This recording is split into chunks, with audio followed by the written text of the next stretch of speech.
Hey, y'all, it's Tommy Simpson. So, we're going to start this interview kind of slow, just with little things about how I got started in music. But then, towards the end, we're going to get down and dirty and find out who I really am and why I'm this way. Perfect.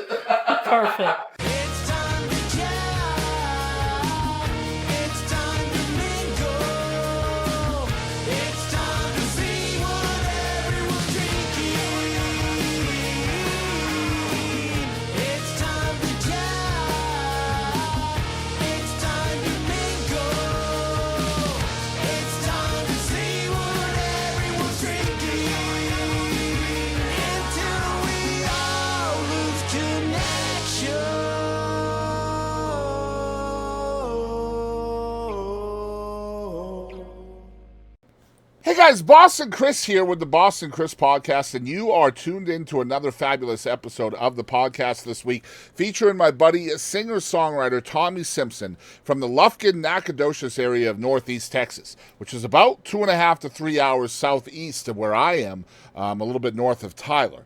Today, we sat down with Tommy and his bandmate, J.L. Campbell, at the beautiful Speakeasy Coffee House right there in downtown Quitman, Texas, our cherished partner and sponsor. We're going to be bringing you guys a lot of podcasts from that location here in the future. We got to talk to Tommy and JL today about a lot of different things, including how they met, how Tommy grew up in the Mesquite, Irving area of the Metroplex there in the Dallas-Fort Worth area, how he found himself over there in the Angelina Forest, which is where he's at now, how he met JL, his songwriting process, the most influential members of his life. You might be surprised by that, and so much more from this phenomenal singer-songwriter with country, blues, soul kind of vibes from down there in, like I said, the Lufkin, Nacogdoches area.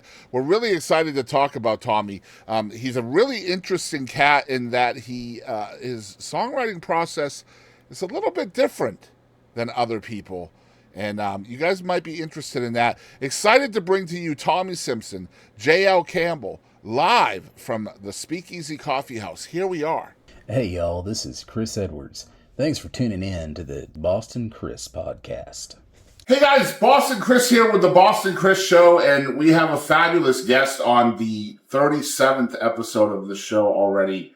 Crazy to think we've done that many already in like 5 months, but I've known about this guy since like 2018. This is Tommy Simpson. This is J.L. Campbell. They're with Tommy Simpson and the Loaded Dice. He's Tommy Simpson. He's the Loaded Dice. But I've known about Tommy since probably 2018 through a bunch of mutual friends like Chris Edwards and Stephanie Carback and so many folks down there in the Lufkin, Nacogdoches scene, which is just burgeoning full of talent. And we're going to talk about that for sure today. First, I want to give some love to the beautiful Speakeasy Coffee House here in Quitman, Texas. Y'all make sure you're checking her out. She can definitely use your business. So come out here and check it out. She has amazing pastries, amazing drinks, and awesome live music from time to time as well. So you guys make sure you're checking out the Speakeasy Coffee House. That'll be in the description below. But Tommy and JL are going to play a couple of songs for us. We'll have one at the beginning, one at the end. And the very first song y'all are going to play is called Pride Before the Fall. So take us into the room and the story behind this one.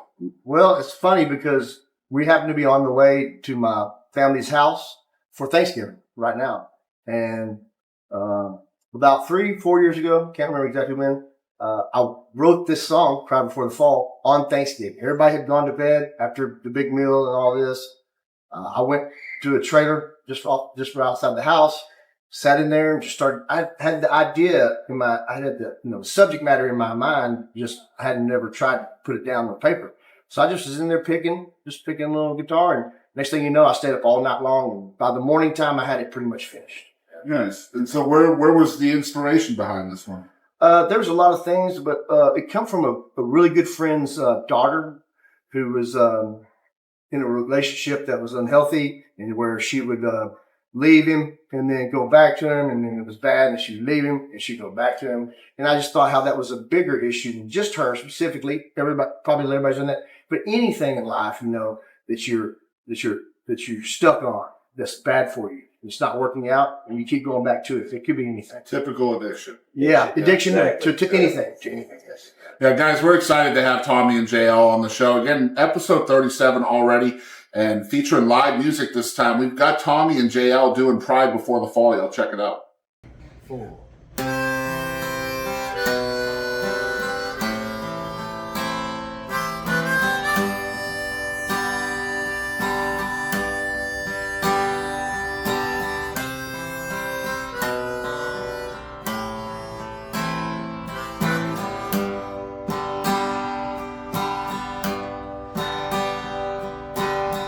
Finally, I learned my lesson. Ain't gonna be no more of me messing around with you. This time we're through. And now you show up at my front door. Just can't take anymore.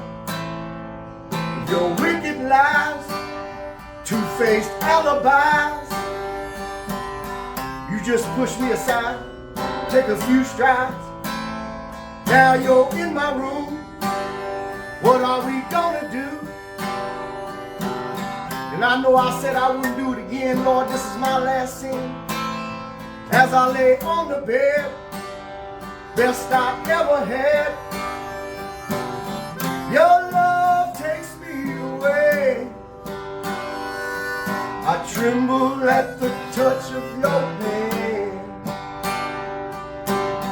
I let you lead me astray. This hold on me I can't understand.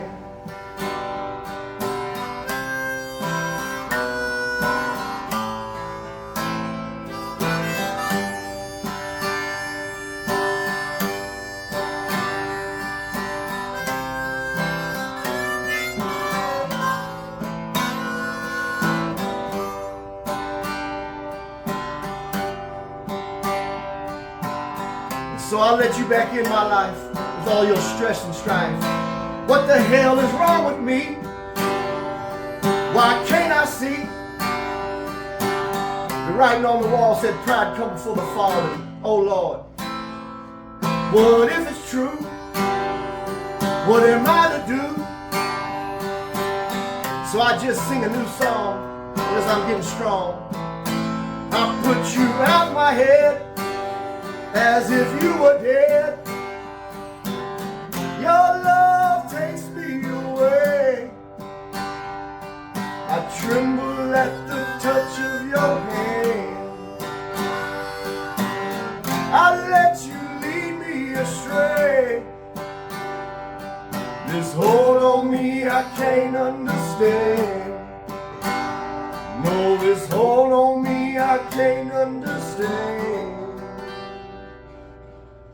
All right, so we are back. We have Tommy on the show for the first time. I think this is the first time we've met, too. Yes, in person. Yeah, we've talked. I mean, shoot, man, we've known each other for a long time. And I know that when I start doing this again in the spring, I put out a message on essentially a dormant social media. Because, I mean, I had all these followers and stuff that just weren't doing anything.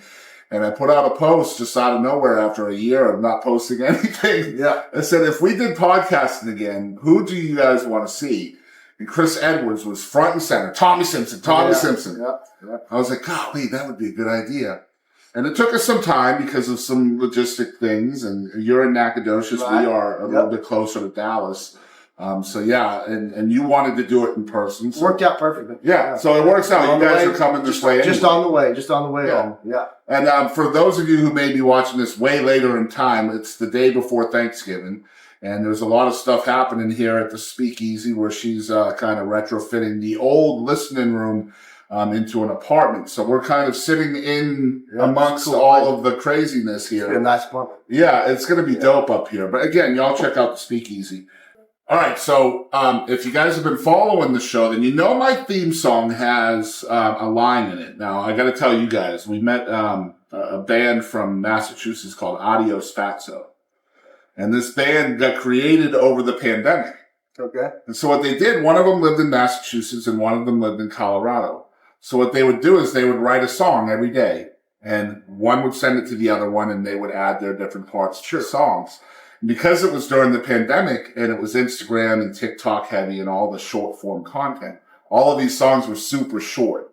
I'm talking like 35 seconds. Like, what happened to the toilet paper? Where'd the toilet paper go? You know, just like punk rock, like ditties like that. Right. And one of the songs, we had them on the show, and one of the songs was perfect for a theme song.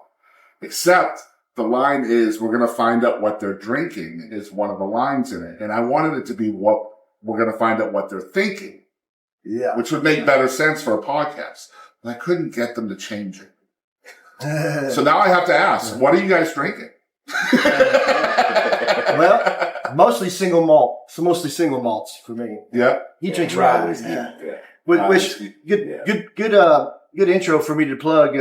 I'm a writer for a whiskey magazine called Whiskey Network. So y'all check it out online. It's called Whiskey Network. What's the website for that? Whiskey Network. Whiskey Network. What, whiskeynetwork.com? Yep, whiskey-network dot something, Dot something. net or whatever. Google it. Yeah. And so next month, in the next month edition, I have a review of the Balcones Distillery, which is here in Waco, Texas. Nice. Yeah. Very cool. Check it out. Yeah. You're just a man of many talents. Well, I learned it all from Chris Edwards. So he taught me. We're going to be plugging Chris a lot. Yeah, and it's taught me funny, a lot. Chris is coming on my other show on Tuesday. So I'm talking to you here. We're on a Wednesday. He's going to be featured on my Tuesday show next Tuesday, Nice. which is a live broadcast that we started doing. Chris, you need to tell me what frickin' song you're going to feature for. Well, he's got a moonshine habit. Yes, Oh, I Be know. careful. And that's Be what I want. Be careful. to He feature. He's got a let us know moonshine Summer habit. Smash. Yeah, that's Yeah. a great song The too. moonshine habit. So, what was the? Where did you grow up? First of all, I grew up in Mesquite, Texas, Irving, Mesquite, the Dallas area. High school, North Mesquite High School. okay. So, kind of Eastern Metroplex. Yep. What about Exactly. you, JL? I grew up just south of Lufkin in the Angelina National Forest out there. There's a little town Okay. called Zavala. So you guys met in that area then? Yep. Yes. Yep. I can tell Real y'all like how we Sam met. Rayburn, yeah. Yeah, I'd love to hear it. Okay, so at some point in my life, I was homeless in Dallas, Okay. and I just ran out of everything. No job, my vehicle got stolen not too far previous to that, and so I was just down. And I had been talking to an old baseball buddy from college, and so from Stephen F. Austin, where I went to university, played baseball. So he was like an assistant coach there at the time, and we were talking a little bit, and finally he'd been trying for years to get me to come visit, Well, I was in no shape to visit, I didn't have, even a vehicle. Mm-hmm. But I was like, well, I can at least go down there. He's been wanting me to come down there. He said, yeah, I could stay for a few days, whatever. It didn't matter because I just needed a place to go. Mm-hmm. So my sister helped me, got a Greyhound bus, took the Greyhound bus to Lufkin, and he picked me up off the Greyhound bus. We went down to Zavala, where he's from, because that's where he was living at the time. And his house, we met his wife. He had wife, 2 kids, younger kids. Met them through the baseball yard a little bit. And then he took me down to his forest house. Basically, it's a house down at the very end of a dirt road where it's surrounded by national forest. There's nothing there. Yeah. But it was, walk in, there's a mess. There's nothing, nobody lived there for 15 years. It was run down, but it was a cabin. It was right there. And so he dropped me off. I was going to stay there tonight. Rats running everywhere. No problem. I got a place to stay. So he would come down, at first every few days he would come down and we would just talk about old times. And then, music was the reason though, because he saw me playing some songs, on YouTube, just sitting in my kitchen playing a song.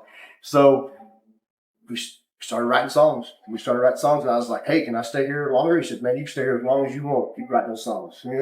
So, Yeah. So he would come down every, a couple times a week. He had a busy schedule, work and family, but he would come down a couple times a week and we'd sit there and just play songs and try to write songs. that kind of gave you a purpose. Yes, absolutely. And this place was so far out into nowhere, and I never left. I never saw anybody. And I didn't have a phone. I didn't have a TV. I didn't have any of that.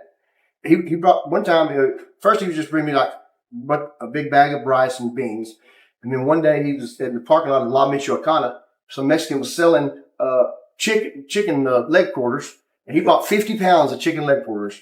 Stuck that in my freezer, and I ate that for 4 months. 4 months. Yeah, 4 months. I was volunteering down at the local. Tommy hasn't meeting. had a slice of chicken since then. I have not had chicken in 2 years. I've had chicken in 2 years. It's just He's real. a whole chicken That's down. Yeah. I would throw the whole chicken in the crock pot and eat. That would I eat 2 days. You know, I don't What do you want to go to chicken. eat today, Tommy? Anywhere but Anything but Chick-fil-A. chicken. Yeah. It's real. It's real.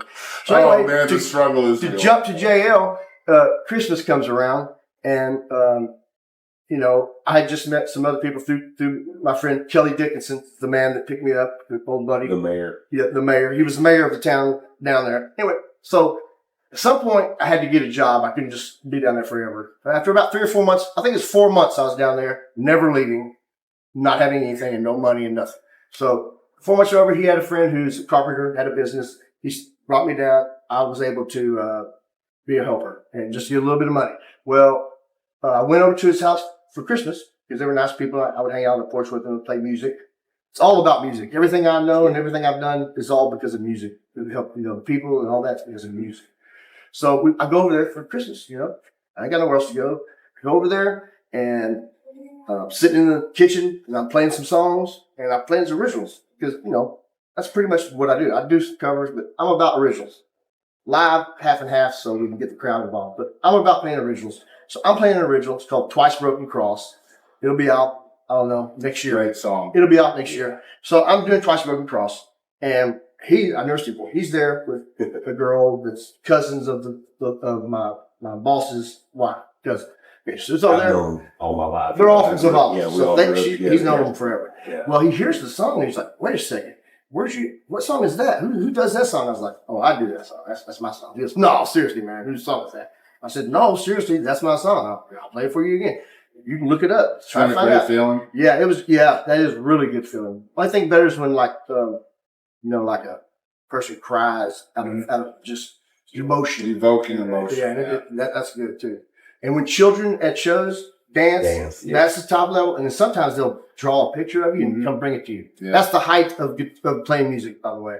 If a kid brings you something they drew and tells you that thank you, Puts it in your tip that's jar. it. Yeah, Yeah, puts it in the yeah. tip jar. Yes. That's it. That's the height. I can make $500. It doesn't matter. That's more better for me. I agree with you. Yeah. Yeah, Definitely. crayon in the tip. So let's go back to when you're a little Tommy. What are some of your early musical influences and experiences? Okay, I'll let you know that. I want to finish real quick about JL. Sure. So I'm there playing, and he's like, "Well, I can play the drums." I'm like, "Oh, really? Yeah, I really okay." He goes, "Yeah, I hadn't played them in like 10 years though, but I'm really good." And the only reason I haven't played them is because I don't like playing in cover bands. And I was like, "Yeah, whatever." You Welcome hear to somebody like Texas. that, you hear that, now you hear it. I was like, "Yeah, whatever." So a few days later, or a week later, he comes down to that cabin. There's nothing in there, so he sets his drums up. We start running over those songs, and I was like, "Holy shit, this guy can play real good." And then we start to mold these songs. What I had at the beginning was just me writing songs, and then to bring the drums in it, we started making these songs alive. And so we've just been playing ever since. That's incredible. Ever since. And JL is multi-instrumentalist, as you guys can see. Well, you haven't seen it yet, but he played harmonica on the first song. You guys are going to see him play bass on the second song. Now we just found out that he plays drums as well. So what is it that you can't play is the question. Any brass instrument. He had to think about it, though. He's like, well, you know what? I could play them all. Maybe not well. Yeah. Yeah. That would be I'll play I can play anything. everything. I'll play at anything. Yeah. Yes. But I'm not a musician, but I can play anything. Right, exactly. You might not want to hear it, but I can play it. Right. Dashboard drumming, yeah. Yeah. I have a Yeah. trumpet at home, and nobody wants me to play it. No. Well, But for trumpet's not years, really yeah, it was relevant. just- anymore, right? No. So back to the question about your early, Well, your first musical experience. So growing up, basically, I was an athlete. I got a scholarship to play at SFA, play baseball. baseball, right? Yeah. Music was not something like everybody listens to music. Everybody likes music. Doesn't matter. But I had no ideas of making music, creating music. Not in my mind whatsoever, until I got to college. And, in college, you start seeing different things in the world that you hadn't seen in your little town, in your high school. So I was in college and I'm playing baseball and I'm majoring in literature. So I was interested in words and how to Interesting. write. I majored in literature. Another plug, Chris Edwards and I were in some of the same classes. And so, Awesome. here we go. you have to take some electives. If you're to get a degree, you have to take a few electives outside of your field. So I took intro to music just because I thought it'd be easy or, whatever. Yeah. And the instructor was fantastic. He really inspired. And so and it was classical music, but it didn't matter. I was like into music now. Yeah. I was into music. I was listening to it, analyzing it. I was trying to understand it. And I was like, okay. Are you a sponge? A little bit, yeah. Yeah. A little bit, yeah. I would say so. So like you find something you're interested in or something that just piques your interest just a little bit and you just dive in. I just soak in it. Yeah, exactly. Yeah, I feel you. So now like you're in college, you're there for words. Yep. Now you're picking up classical side of music. Yes. There's a meaning there, right? Yep. Words, music, that's there you go. A song. That's Hello. the progression. Yeah. That's the progression. So now I'm like, okay, so I love music now and I love words now. Well, how do I put those two together? A song. Yeah. A song. So up to this point, what are you writing as far as, you're short taking stories, literature, short poetry, short stories, So it's already short form content. Yeah, sure, because, I'm young, I'm getting to it. I can't write a whole novel, Right. And poetry was my favorite. Poetry, because it's just more powerful. You can say a lot more in one page Of course. than a whole book can say Yeah. if you say it right. Yep. And so also, when you got music to it, boom, now it really comes alive. Yeah. And so what are you delving into songwriting at a young age too? Do you write songs also? I come up with ideas. Tommy puts it in the words that people want to hear. I come up with He does write a few lines. Give me an example of an idea. Just like a musical riff or... There was, there's a song that we wrote on Kelly Dickinson's back porch there on Davisville Road. And I was going through, kind of a tough time, breakup with a girlfriend and all this. Song, and no money, stuff like that. I'm just laying up on his friend's couch and That's how pretty much all these songs come about. Are you the guy in the corner that says, well, wait, what if we did this? Are you that guy, kind of?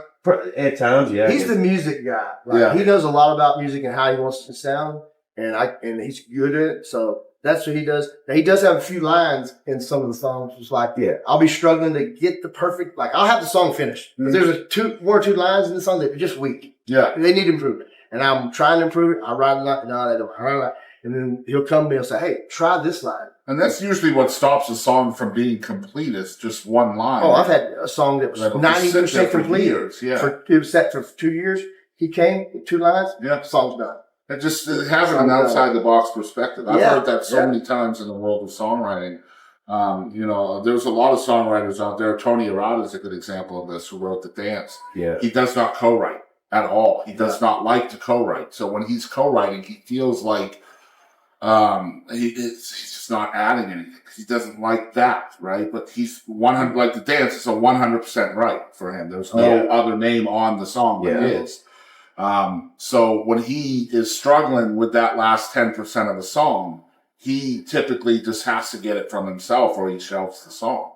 Okay. So that's why a co-write can be really beneficial. I've never really had a co-write before. Yeah. It's just I've had people give me a line or two and I insert it in there. Mm-hmm. And that's what it is. That's still co-writing in some ways. That is what that is. Yeah, He takes I don't mind. and puts it into a I don't song. mind if somebody's got a better line that fits or better. even when I'll you be take glad a to song use it. into the studio, the same thing can happen where, there might be a certain cadence or a certain melodic structure that you don't hear as the songwriter, but maybe one of the session players does. Yeah. Oh, and that can make the entire song. Absolutely. Like the fiddle part in Amarillo by Morning. Yeah. That's not something that was there until the session work came in. That's not the song without the lead ride to Hippie Hiatus wasn't there. I've been playing Hippie Hiatus for over a year. Went to the studio, and I have the best studio guitarist there is, Spence Pepper. The best there is. Well, he comes up with that slide guitar little lick, and man, it blew the song away. I love Spence. Yeah. I forget who plays with now.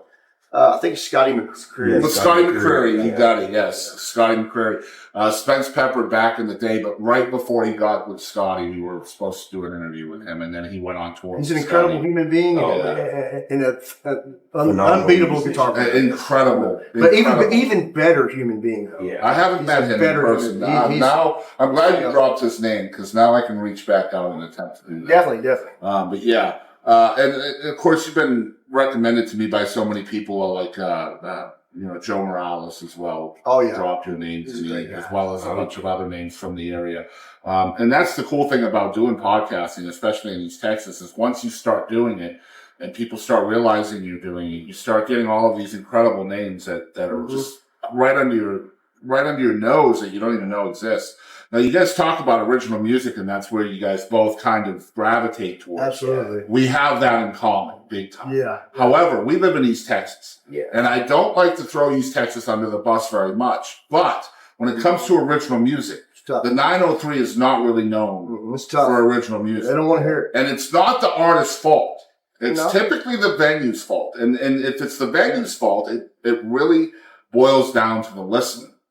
And so if the people in the area would just be open to more original music, perhaps we would have more venues. That's it. They haven't got enough exposure to it. Right. So when they hear it, people want to hear Journey instead of Tommy Simpson. They grew up with blinders. I've been fortunate, actually. Yeah, I've been fortunate to force my way into where people do want me to play. Yeah, well, but it's rare. Like I wanted to say that Nacogdoches Lufkin is completely the outlier in all of that. Like the rest of East Texas is cover music.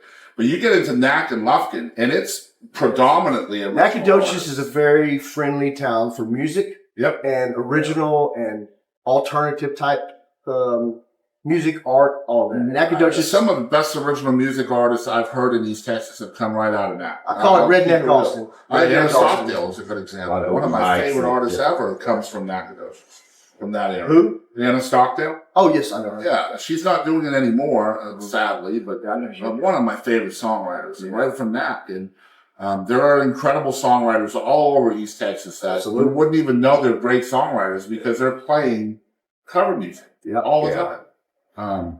What has to change for that locally? The audience.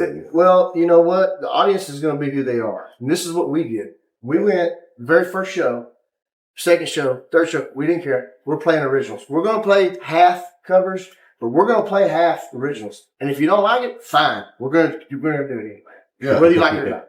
Right. It doesn't matter. And then, a couple of the songs started getting, the venue owners would say, hey, we like that song. We like that song. That's y'all's song? Yeah, we like that one.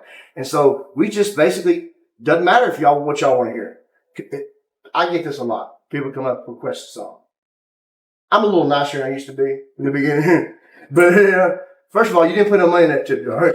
Second of all, I'm not a jukebox. Okay? Yeah. I'm going to play what I want to play. Does it say YouTube anywhere? Yeah, I'm going to play what I want to play, period. And, and I want to play my songs mostly. But there's some other cover songs that I love playing and resonate with people. So I do those too. Like I'm always going to do Dancing in the Moonlight. That we want to hear. Yeah, I'm going to cover Dancing in the Moonlight. But our cover songs are. You guys find that a struggle to find venues that align with that? In the beginning, for the first few years, we had a very big issue with that. There was only a couple of venues that would have us, and they would have us, and so we got a little bit, but now it's changed. I don't know the last couple of years, but now venues are begging me to play, and I'm turning them down a lot. So that's great. So I'm blessed right now to be very popular in that area to where I can play anytime I want. Yeah, and you've got multiple projects. Because I've got, basically it's real simple. They're in business to make money. Yeah. When I play, they make more money because more people come. Because I've got a group of people that little following. Yeah, a little small following in a small town, and hey, it works. Yep. And it's fun. It's gotten more fun and more fun as we go. I love, we talked earlier about Mesquite and Irving and all that. And we're talking about a pretty, populated area. Very. And then you go down to the Angelina Forest and you're making more human connections in the smaller populated area than you were when you were in the higher populated. I hadn't thought about that way. Yeah. That's very interesting. When you were talking about all these people that you got instant connections to, do you feel like you were kind of almost like on an island of people And now you're out there, and really the island is the island, and there just happens to be some people there. Do you think you were That's very well kind said. of, oh man, the craving human connection when you That's a really good insight there. So I can't live in a big city. I can visit them, and only for a couple of days. I have to get out because you know why that is? It's because we grew up in big cities. Yeah, I grew up in a big city, and there's so many people, but no connection. There's so many people. You don't even, if you live in an apartment there, you don't even know who lives in the apartment. Everybody's looking down. You don't even know the apartment who lives there. No, you don't. You walk right by people all day, thousands of people. Nobody knows or says anything to anybody. Yeah. But you get down here in this small town where I don't even live in the city. The city's 100 people. So I live so far out. But if you see somebody, you're going to speak. You're going to talk. You're going to stop. You're going to talk. You're going to. Well, as soon as you got there, you were forming these incredible human connections where 10 years later you still have them. Absolutely. Those bonds are still there. And it was from the first day that you essentially got off the Greyhound bus. It really was. It just, man, it was just seems to be like you were craving those connections. So. I was craving some solitude too. Yeah. And I can imagine. Where I choose when I want to associate with other people. Not there's constantly thousands of people around me all the time. Right. Where I can't think. Obviously, I wasn't writing songs then. You can't be creative. I got down there. I found myself. I went inside myself. Silence. Down there in the woods. There's birds and deer. And then I just happened to get, helps you look within, doesn't it? Absolutely. Yeah. That's the whole big deal. Yeah. I had to find myself. I had to find myself. And then once I found myself, then I found the good friends. Right people started falling in. Yes, the right people started coming in mind. And if a person came off that wasn't the right person, because I knew myself now, then you got to go that way. Yeah. If a person comes and they are the right person, hey, good to meet you, love you. And it's kind of easier to make those determinations when there isn't so many damn people that you have to make those determinations on. Absolutely. I mean, in the city, it's just like, you know what? I'm just going to shut myself off. Yeah. Whereas in the country, you're like, each person is getting a different, like a different, almost like, you're kind of not. I don't want to say criticizing them, but like. Or judging, those are all such bad words, but like you're definitely looking at somebody's character a little closer when you meet somebody in the country, than you do in the city. I feel, So earlier you mentioned during the pandemic, this band, was doing that. The shorter songs. Here's So a relative story to that. So you're JL here. When I first met him, he only played the drums, only the drums. So when the pandemic come. He wasn't able to go to work, so he had to stay home all the time. And they were paying him a stimulus check, so he had money. He was home all the time, nothing to do. That's how he picked up a bass and started watching YouTube and just doing it. Then he picked up Then so you're the sponge. Yeah. So there's another two. Let me finish it. Then at some point he picked up the harmonica. Couldn't play it. He couldn't play it at all. But now he can play it real good. It's just he had the time to do it, and he just stuck to it to do it. He stuck to it. Yeah, it was either Bob Ross, that I was going to sit up and do some Bob Ross paintings, but the bass guitar was a little Thanks for choosing the bass. Yeah. Well, what's your early musical life like? Well, I grew up in rural town, East Texas, and, my dad, he played drums and stuff, back in the day or whatever, and he had a set of drums that was set up in this storage building, had a sheet over them. I was probably about 10 years old and up there one day, and I was like, Dad, can you show me how to play? And, he showed me a couple beats. And back then it was, 8-tracks and cassettes that he said, now just listen to this and just play that. And so that's what I did. I would just listen. And then, it started out in like playing in church, play church bands, typical East Texas church bands. And then when I got usually churches or Opry's. Well, because it's the only opportunity you're going to get to play. But I played the Opry too. They had a really good one too out there in Huntington. But then I get out of high school and start running in, getting out and running into other musicians and start. He was valedictorian, by the way. But he's sponge. That's no surprise. Yeah, right. At 19, we were playing bars in Lufkin style when he opened up to drink, and I was sitting there, running a tab in the bars. I needed JL. It's funny. It's funny. I feel like drumming and percussion is almost always has a second generation story in there. Because otherwise parents aren't really going to buy their kid a drum set, you know? That makes sense. That makes perfect sense. We lived down the woods too. But if your dad's already a drummer, hey, we're used to that. The drums were out there away from the house, you know, it wasn't causing any problem with anybody. Yeah, it was that. Yeah, because every kid wants to be a drummer. They want a little drum set and all that. Well, when you start gigging and you start hauling these drums around, you're like, man, I should have. Yeah, you need 3 or 4 people to help. It's not like the lead singer, right? Just shows up. Leaves. Red carpet rolls out and he just steps out right on the stage. See, that's my goal. Yeah. That's my goal. And I always, you know, part of the reason why I like the podcast is for, you know, the talking to a drummer or bassist or whatever. Yeah. Because everybody else talks to the lead singer, right? Like, everybody else wants to hear from when the I lead get off singer. stage, everybody comes to me and says how great I am. It's not me, guys. It's those people who are great. It's the whole but I'm thing. the one standing up in front, so that's who they see. Yeah. But like, unless the band is iconic, like Kiss or something, you're not going to know the drummer's name, right? Yeah. Like, one of the best drummers I've ever seen in my life was drumming for Charlie Robinson. Yep. And I mean, nobody knows who he is. I don't know his drummer. He was I know Charlie. guy, did some Oldfield songs. Yeah, see, you know. Yeah, I know Charlie Robinson. Chapel Roan, who's absolutely exploding right now, who's a phenomenal songwriter. Her drummer is amazing. She's just amazing. Like, and nobody knows what her name is. Like, I emailed her. This is Chapel Roan, like, probably other than Taylor Swift and Billie Eilish, probably the biggest artist in the world right now. I emailed the drummer and got a response within 8 minutes. Try doing that with Chapel Roan. Or Taylor Swift. Well, that's back there in the back, can't even see it. And she's amazing. Like, you just watch a show, and that's me. Like, I'm looking at the instrumentalists, the band, so to speak. Like, and she taught me that. My wife taught me that. Her dad was a steel player.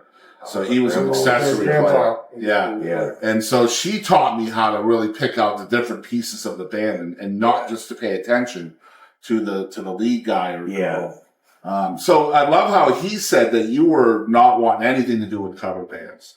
And that's a bad thing when you're in my whole life. That's all I'd ever done was other people's music. Yeah. Well, we were just had our guitars picking around at that Christmas party, and he played some originals, and I was like, "Wow, that's good. I'd like a breath of fresh air. Yeah, right? I'd like a part of this, you know." So that's when we got together, and at the time it was kind of funny because I worked in the oil field. I was laid off. It was a little slow down in the oil field, so I was drawing unemployment, and I would drop my daughter off at school and I would just go to his house because he wasn't working a lot. And for 40 hours a week, that was my job. You know, I would come down there. Yeah, he'd come over during the day. We'd just play all day and he'd go pick his daughter back up. We might spend 8 hours playing one song over and over again. And It comes through in the songs because we're just tight. It's tight. It's very tight. Yeah, tight. And you can tell that even like, obviously in a studio environment, that's going to be there.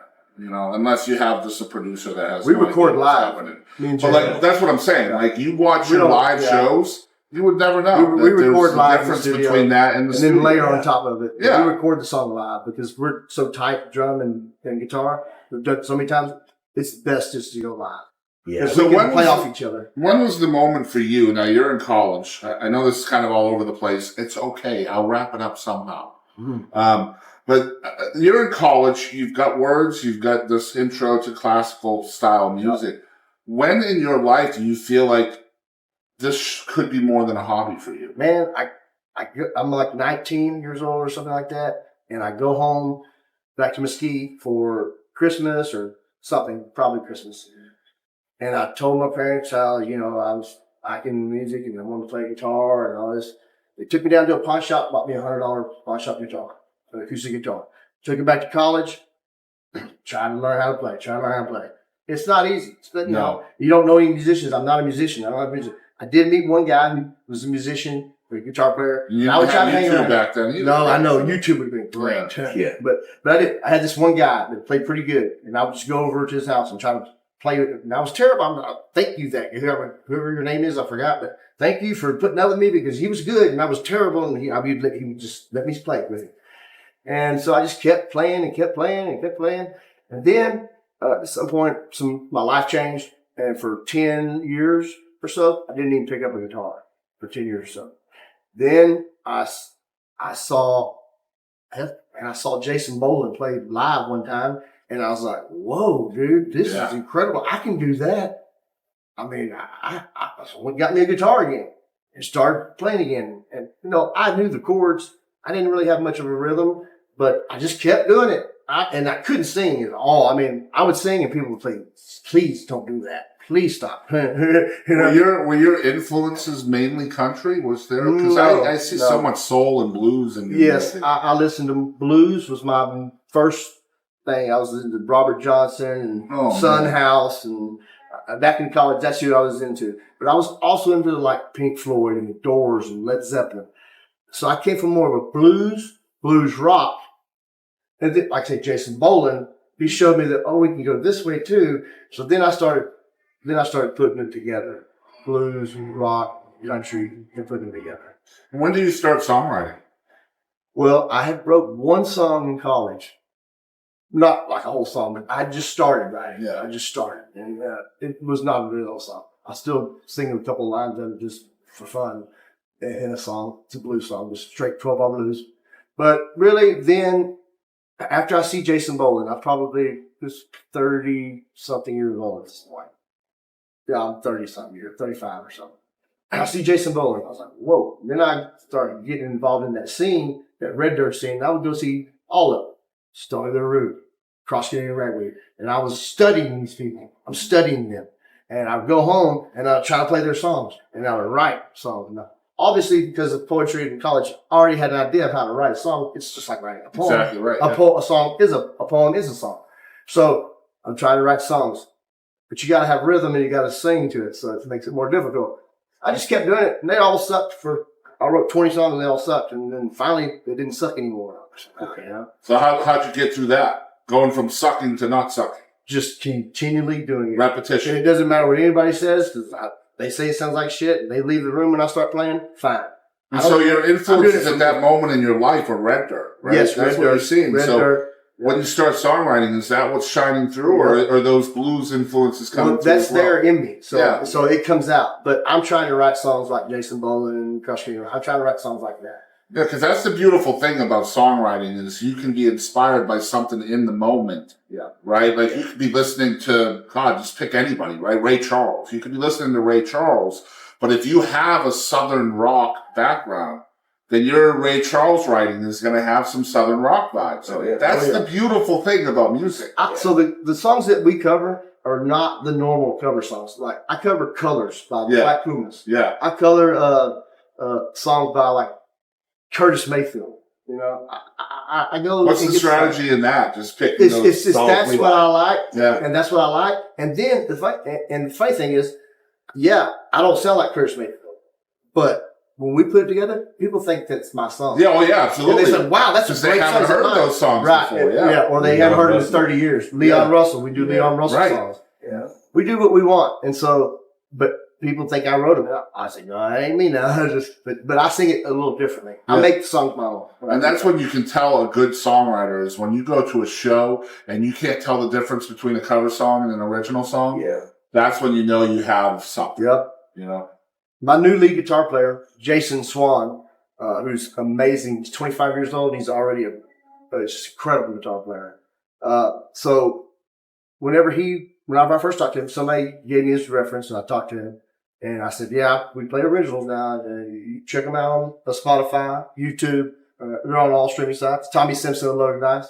So he said, later on, he told me, he goes, man, when you told me that, I was like, he's like, oh man, somebody writes their own song. Oh God, I gotta get it. He's like, so he goes in thinking it's going to suck real bad. He listens to it, he goes, oh man, I want to be in this guy's band. So now he's in the band. He's incredible. He's incredible. One thing I always find interesting about artists is kind of their genesis at beginning in music.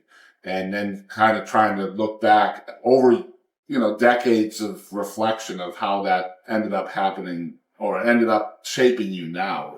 But you got a late start. Yeah, so, really. You did find some interest around your late teens, but there was a 15-year period there where that music was just dormant inside of you. Do you regret that period where you really didn't have any music things happening for you? Well, I do not regret that. I don't regret anything in my life. But I will say that during that time, I was forming who I am now in order to be able to write the songs that I do. So yeah, I could be a lot better now. I could have a lot more material now, but I wasn't ready to write songs. I had to do what I did for that 10, 15 years in order to get to where I could write real songs, not just fluff, not just writing songs. Basically. You needed I needed to mature. Yeah. I needed to mature. I was living song. Yeah. Those 15 years. Now I'm writing them. I don't need to live like that anymore. I'm putting it together right now, and I'd love to get it out that any student, I don't care how old you are or what, if your heart lies within this kind of domain of the sound, playing, any of that, I'm gonna start taking one day out of every couple of weeks and invite students in for a very small charge, and I will tell you whatever you want. Any question you got, I'll try to answer it. Well, I will certainly put that out there. I'll make this a little ad for you, and we can share it everywhere. They'll have full access to the studio, everything. I can tell them everything about how all of this started from analog into the digital world, and you'll be able to have hands-on, and I'll show you why analog sounds better than digital. Amazing. Yeah, I'll definitely cut this out. I'll make a little ad out of it, and we can share it everywhere. That's awesome. Absolutely. Because I'd love to do it. That's my legacy, is to leave with. It's pass it down, right? Yeah. I mean, all right. So let's talk about songwriting. We have talked a little bit about songwriting already, but now you're starting to get a little more serious about songwriting, and you're talking about, man, everything I'm doing is sucking, and then all of a sudden it doesn't suck. So what is the process for doesn't suck?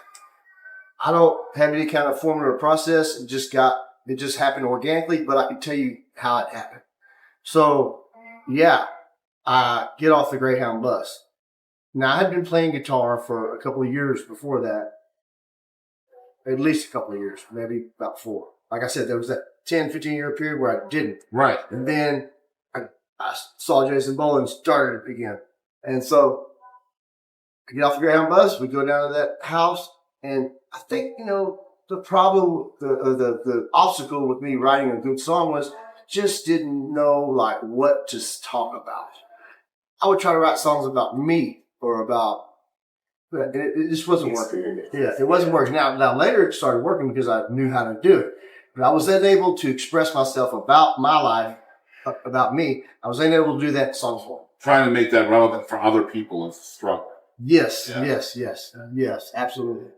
So I get down here to this cabin, and this Kelly Dickinson, my coach from SFA baseball, he's coming down. Well, I mean, the only value to him for me is if he's happy, he's playing music, there's some creativity going on, there's something in his life, something that's making his life better. Something. So what we would do is, Kelly's a great storyteller. He can't play an instrument.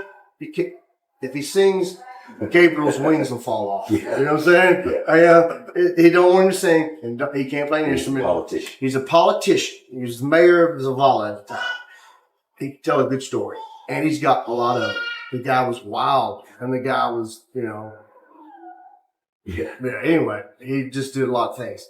So he would tell me stories about trips to Mexico or a pool hall that his one of his best friend's dad owned in downtown Lufkin, pool hall, or just tell me about a situation with him and his wife.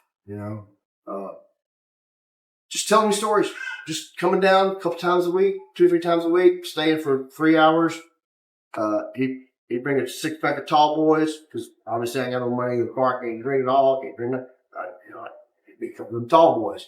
And so he'd come down and we just talk, and mostly him talk, telling stories. And I would be, while he's telling stories and those, I'm taking notes. I'm writing lines. Also, he's like, once I start, he comes down one day and I've got 2 verses written of a song. Actually, the first song on the album, Loaded from the Start. So I had the first couple of verses written. And he's like, wow, man, that's groovy, man. Hell yeah. And we're talking about things. he's coming down with lines or words or phrases, and I will take those and I'll put them into the meter that it needs to be in to make the song.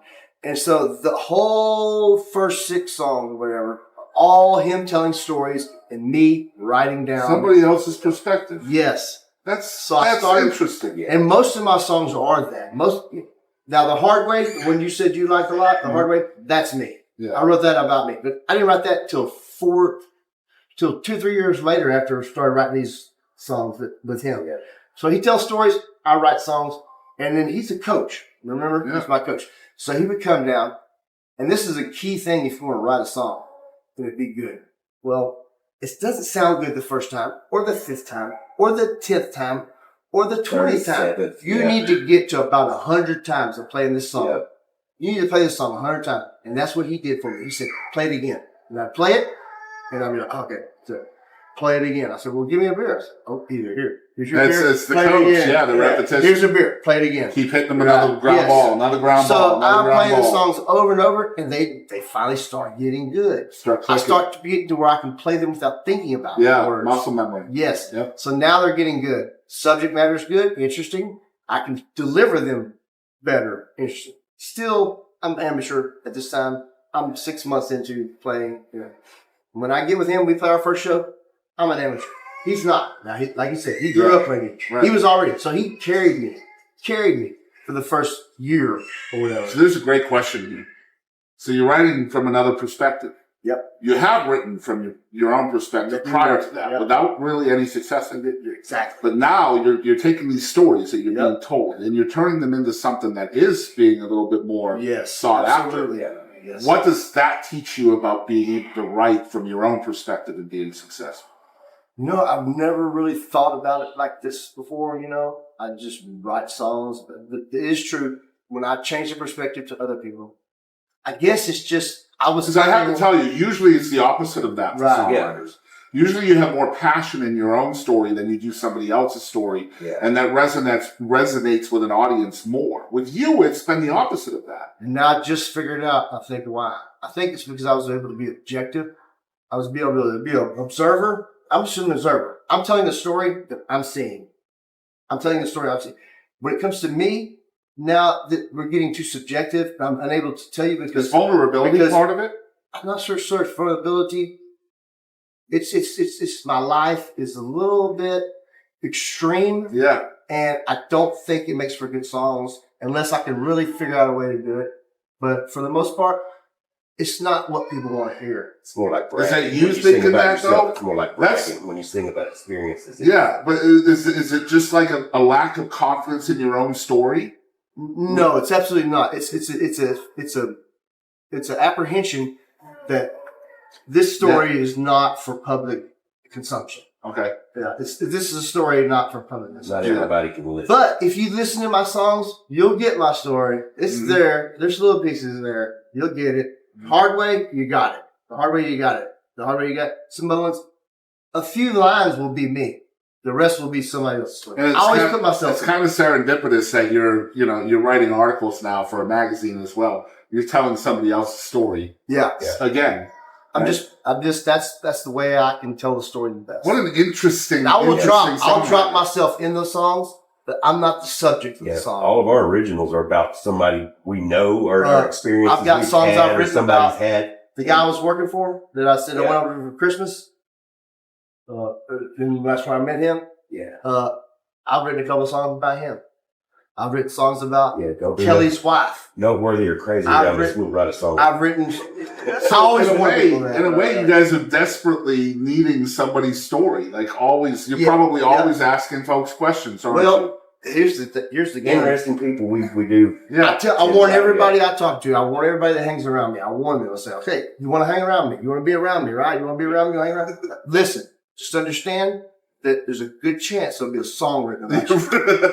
So if you do some crazy shit, the song's coming and it's going to be about you. That happens all the time. I can't even I've written songs about him. Yeah, you can't even escape it. So I write songs about my wife. I write songs about her daughter. Mm-hmm.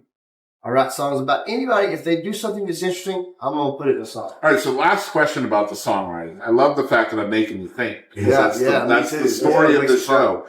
So you talked about The Hard Way. I love The Hard Way. You guys, the song is so good. And honestly, it's the reason why I know who you are. The song is so good that I wanted to jump into that wormhole. The song is out there. It's not about somebody else. It's about Tommy Simpson. It's fine. That's mine. So how did you decide to do that? You're getting all this success with other people's stories, and now you have this song that really resonates with you. Once again, I had a life-changing event where now I'm living down this cabin, and some things happen, things that now I have to leave. And I go to Salina, which is weird, just out of coincidence. Another old friend, baseball buddy friend, he just came pick me up to go fishing one day. Just, hey, let's go fishing. Sure, I'll do it. Go pick me up. We go fishing. We catch 1,000. I mean, we got to the point where we're throwing the lures in. Throwing the line in. There's not even bait. It's just a hook, and we're still catching fish. It was a real weird. I used to like to talk. Yeah, I mean, this only happened once in my life. Let me tell you. But I don't know. That day they just would eat anything. They would strike anything. So then we're leaving. He's gonna take me home. And he says, "Hey, would you like to go see my son? His son played high school football.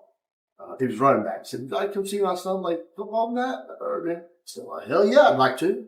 He said, "Well, you have to stay with us if you do, because it's a drive." I said, "That's fine." I'll stay with y'all. So we go there. I stay that night. Stay a few more nights. Again, music is the only thing that's ever done anything. I'm sitting on his back porch playing music.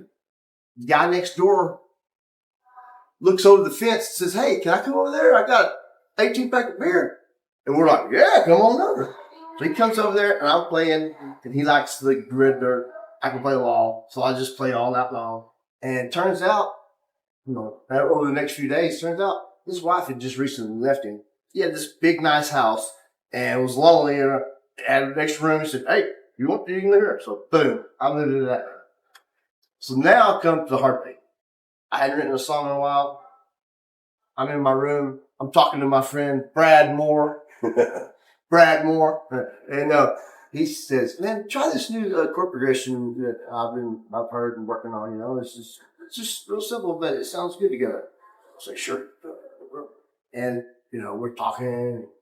So eventually, somehow the hard way just comes. Boom.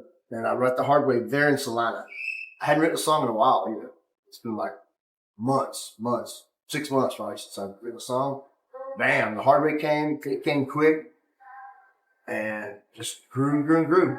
Now, when I take songs to him, they do become alive. So when he came and got that drum part, like, dun, dun, dun, dun, dun, dun, dun, dun. He brings that. The Pride Before the Fall, I wrote that on Thanksgiving by myself. I bring it back home. He plays the harmonica. I find it interesting that JL is kind of your sounding board. Yeah. Is he the one that tells bass. you whether it sucks or not? He's the bass. He's Yeah, the we music. do that for each other. Bass. Yeah, you gotta do that. If it doesn't sound good, just say, "Man, that don't sound good." I just find you interesting because you have so many songs that are written about other people's stories. Most of them. And then that song is not that. So, like, at some point in time, you write the song. That one's me. But then there's a decision-making process, too, of performing it, fleshing it out, making it an actual, song. The water. I think living it, once he's lived it and experienced it, that's when he wrote the best song about, when it's kind of like a chapter was. I love that because, like I said, I've talked to a lot of songwriters.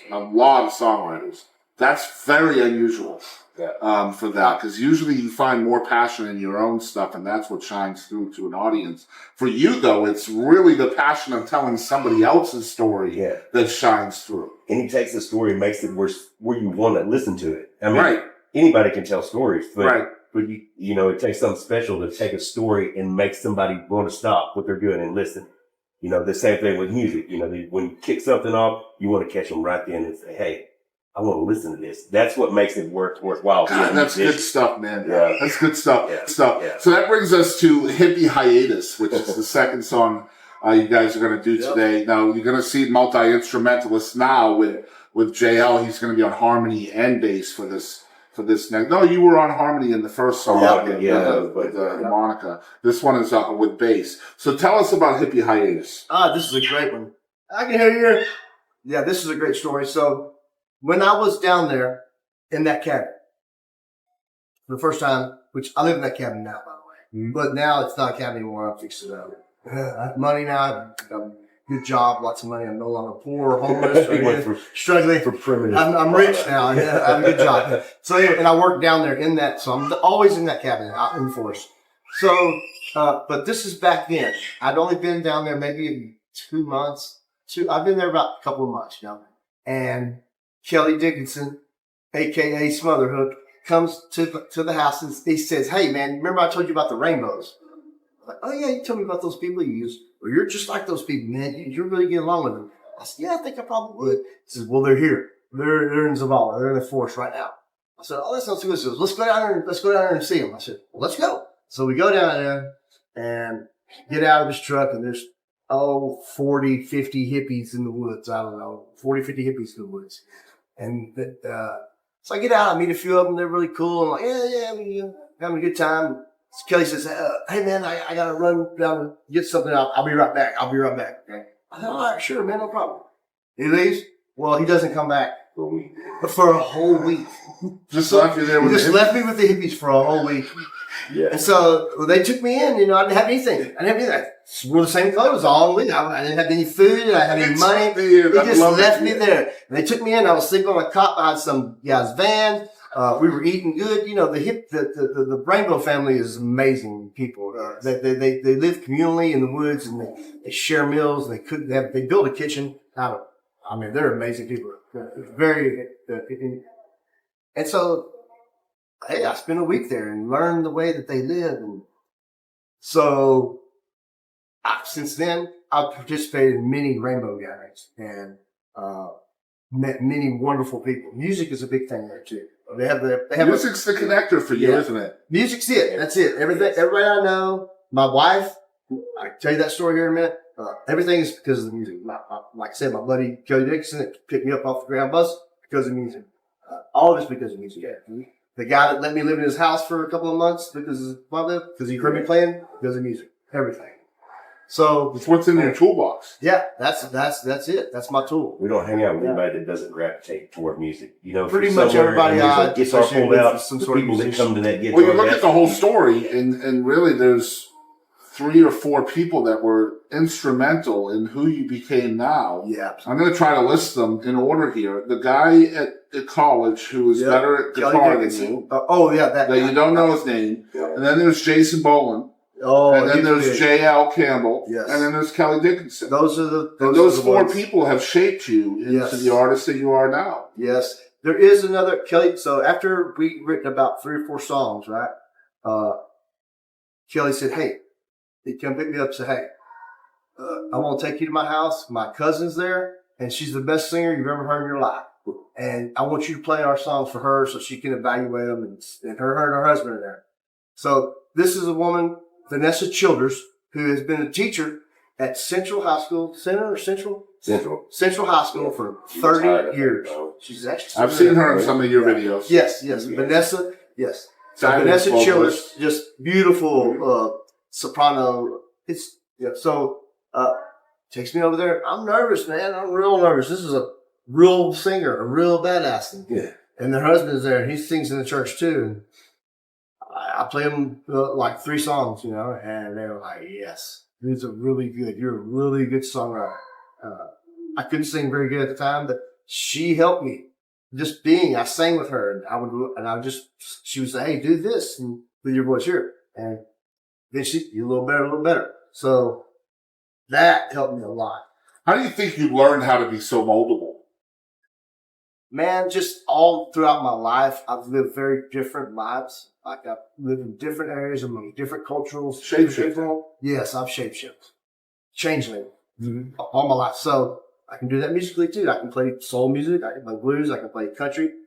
Because that's kind of the biggest obstacle to an artist sometimes is ego. Right? Just not being moldable. Not allowing that information. So I grew up with a big giant ego, and that's what I had to do. You say maturity. That's what I had to get rid of. That's what 15 years did for you, right? To get rid of that ego. That's exactly what it did. Finally, I was able to discard that for the most part. So, everybody still got some, but now I don't need to, Like, it's okay if you don't like it. It's okay. It's okay. And it's cool that, looking back on 20 minutes ago in this interview, you don't have regrets about that 15 years. And that's because you needed it to be who you are now. It may be invincible as far as inside myself. It's invincible now. Yeah. Because I had to go through that to get there. And that invincibility is not ego at all. It's just the lack of ego. It's the lack of ego. It's the lack of ego. Exactly. Like, if my life gets real good, which it is right now, that's fine. I understand. Yeah. But you've also seen the other side of that. So I'm gonna make it through any of it. Top, bottom, doesn't matter. And that is your armor because you've experienced both of those and you've lived through both of them. So no matter what happens, I'm good, bro. Like, I've got my music and I've got my friends and the people that matter. Absolutely. Yeah. We had just as much fun and enjoy playing with just me and him. Dead broke, no money at all. So we got a little bit off track. We are going to play Hippie Hiatus. I didn't forget, guys. Here is Hippie Hiatus. Y'all check it out.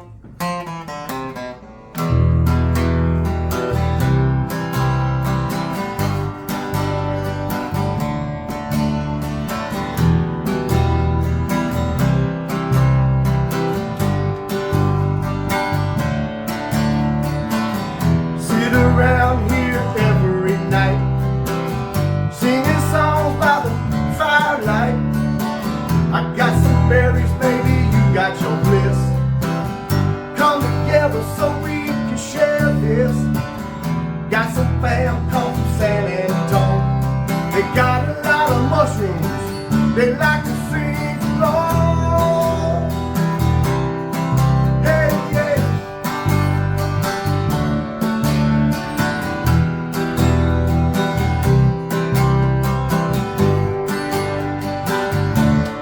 You take the 211, 225, 367 out to 49, the 311 out to 63. Come on, baby, won't you take a ride with me? Yeah, yeah. It's a hippie hiatus. I wonder where it'll take us. It's a hippie hiatus. No telling where life takes us.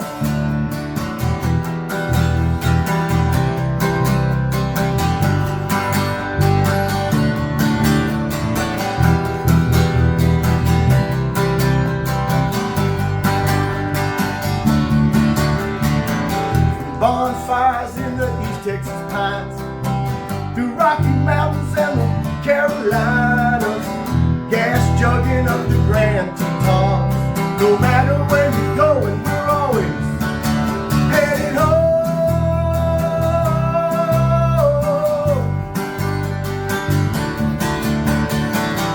It's a hippie hiatus. I wonder where it'll take us. It's a hippie hiatus. No telling where life takes us.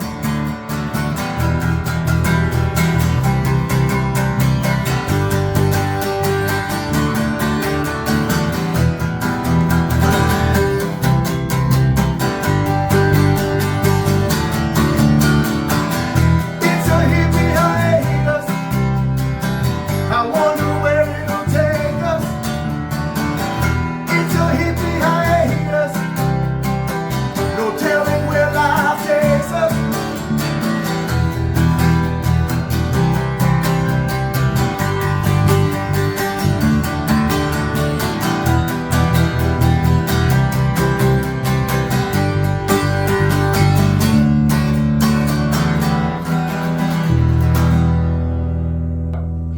All right, so we're back. Once again, we have Tommy Simpson and the Loaded Dice. Now, so it should be Loaded Die, right? Well, dice is two. He plays every instrument. You can't hold a seven without two dice. They were ready for that. You can't. They've been asked that before, yo. That's what that means. So I did notice that you have a current project or a different current project called the Ascension. Yeah. Tell me about this. Okay, sure. Me and Jay have been playing a lot for years in the area. It's not much success because we have a certain type of music and it's just me and him, not a full band. And then there's bands so now I'm in the music scene now. I'm in the art scene of Nacogdoches and Lufkin. So I'm knowing all the people. And there's bands, the band, this band, they're good, whatever, yeah, and they like me, and they'll call me up sometimes, sing a song with them. And so there was a band that was pretty successful in the Nacogdoches area that had some sort of internal problem and split up. Well, this one portion of the group of that band said, hey, we need somebody to be singing because we got these shows already booked. We just got to get them done. These are two that are important booked, and we got to get them done. So they called me. I'm like, I'm not really looking to do anything like that. I've got my own band. And they said, well, please, it's just a show. It's just one show, maybe two. If you just do it. I said, okay, I'll come to a practice and we'll see what we can do. So I go to a practice and, well, they had a new member who's a guitar player who was fantastic. And they had a keyboard player. And I was like, well, I kind of like playing, practice was fun. These are all good people. So I just said, you know what? I'll do it for fun. I'm not serious about this. Even if we mess up a song because we're not to practice stuff, it's fine. I know the place we're going to play. I know the people. Let's just go have fun. So we go do it. And we had fun. And the community had fun. And so just decided, hey, man, we got one more show. I'll do another show.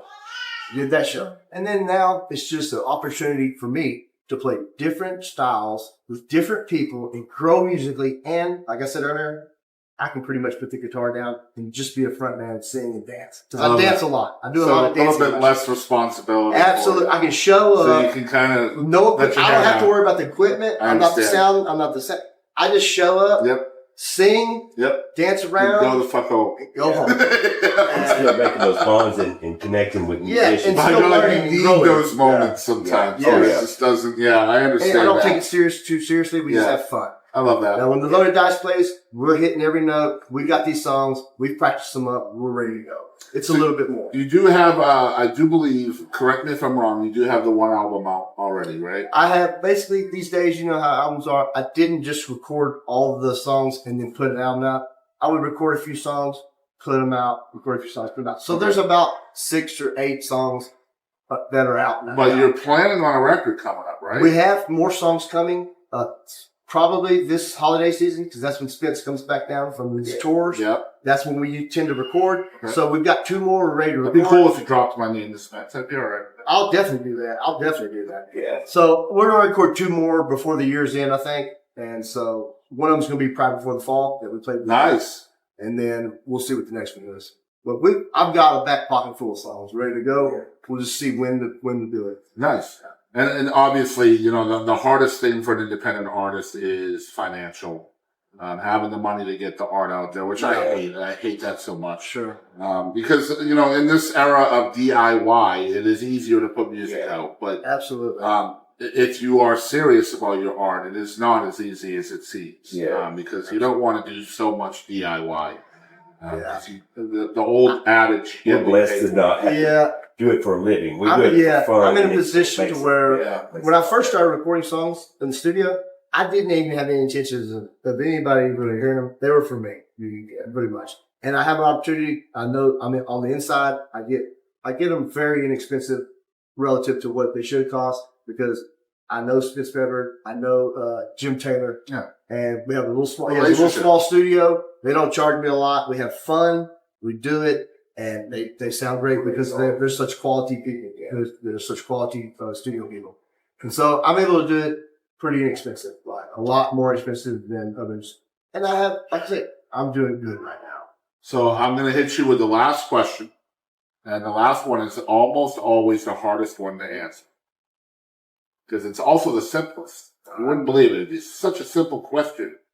Then when you really think about it, it's the toughest to answer. And that is, who is Tommy Simpson? Well, I could say that if you listen to my music or come to my shows, that's not me. I'm playing a character here. Okay? I'm playing a character, and it's similar to me, but it's like it's me with the volume turned all the way up. Yeah. It's me at a certain period in my life. Yeah. Not anymore. I'm not that anymore. It's a wild, Tommy. Me, I'm just a guy that sits around the forest, walks around and looks at birds and just chill.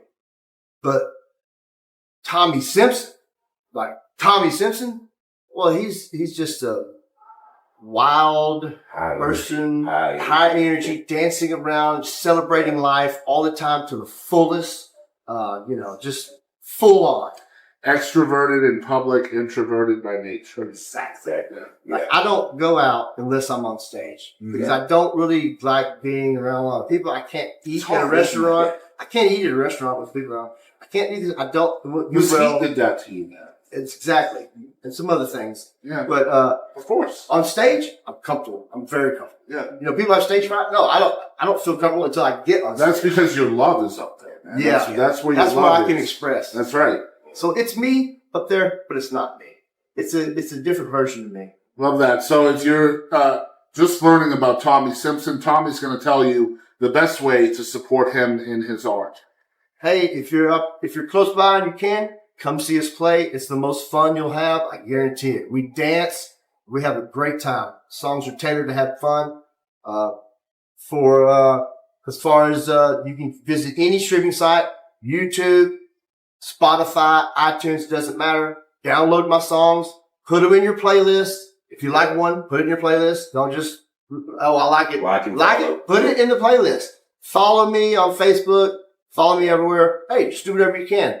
The best thing, show up live. That will be the best experience. Do you have a website as well? I don't have a website. Just so Facebook is Facebook's pretty good. Yeah, Facebook works pretty good. Okay, so it is Tommy Simpson and the Loaded Dice on Facebook. I think the Ascension also has a Facebook page that you guys can check out. We'll put those in the description below so you guys can follow everything that Tommy has going on along with JL. And again, if you are in the area, come down and see the show. Nacogdoches, Lufkin area. I'm going to tell you, in between part 1 and part 2, when these guys went downstairs, the first thing my wife said to me was, when are we going to a show? So, they're high energy. They're fun. Heavy Jim Hands in February. Yeah, that's a good one. Yeah. So y'all make sure you're following along with everything they have going on. This has been episode 37 with Tommy Simpson and the Loaded Die, J.L. Campbell. Hey y'all, this is Scott Sean White, and thank you for tuning in to the Boston Chris Show.